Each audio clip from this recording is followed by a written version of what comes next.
A new round of nuclear blackmail. Russia suspends its participation in the reduction and limitation of strategic offensive arms, Putin said. The document was signed in Prague in 2010. According to the bilateral agreement, the United States and Russia were to reduce their stockpiles of deployed nuclear warheads to 1,550 units and to 700 units intercontinental ballistic missiles of submarines and heavy bombers. Before returning to the discussion of this issue, we must understand for ourselves what such countries of the North Atlantic Alliance as France and United Kingdom still claim, and how we will take into account their strategic arsenals, that is, the alliance's combined strike potential. This is an element of raising rates and the inflation to the dialogue of Western states. That is, Putin, if you noticed, he practically did not talk about the possibility of peace negotiations with Ukraine. In his understanding, the conflict scaled up to the conflict between Russia and the Big West, where Ukraine is a theater of military operations. Respectively, this is a message to those whom he considers a participant in the process in which he will negotiate. That is, the need to discuss more global topics.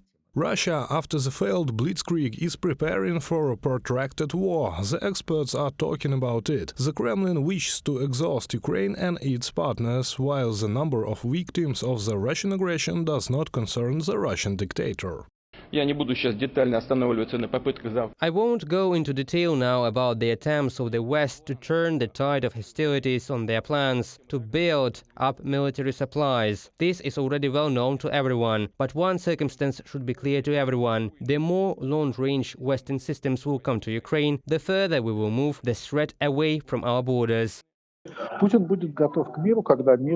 will be ready for peace when peace is established on the basis of negotiations that he himself initiates and on his own terms. He is still not ready for any type of peace. He doesn't consider himself a loser in this war. This is still visible, including from his message. He hopes for something there. He clearly hopes to win this war for a long time. He is sure that no one except him is ready to wage this war for a long time with such victims. Maybe only Ukraine itself, but he hopes that it will gradually lose support. Putin plans to compensate for the sanctions pressure of the West and economic isolation by entering the Asian markets. However, the former level of income will not be achieved, experts are sure. The European market for oil and gas products, it was premium. That is, yes, a big margin. China and India, of course, for example, buy Russian oil at much lower prices. But in terms of market volumes, theoretically, such a reversal is possible. Just a question, what is the level of profitability from such transactions? Considering Russia's proximity to Asian markets, this will at least not be a failure. From the point of view of the level of profitability, the question is how developed the transport corridor and infrastructure are.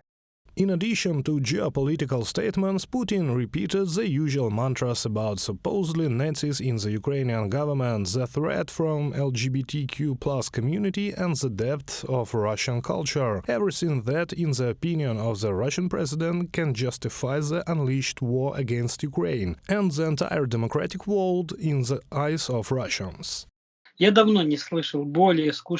haven't listened to a more boring performance in a long time. It seems to me that even everyone who was present in the hall, in the Kremlin, and listened to the president of the Russian Federation was bored. The Russian Federation is an empire, an evil empire which today has set itself the goal of returning, as they say, the original Russian lands, in order to renew the empire or the Soviet Union #2. Therefore, the threats when we talk about nuclear weapons and the power of the Russian army are only invincible people. These are traditional messages that we have been hearing for a year.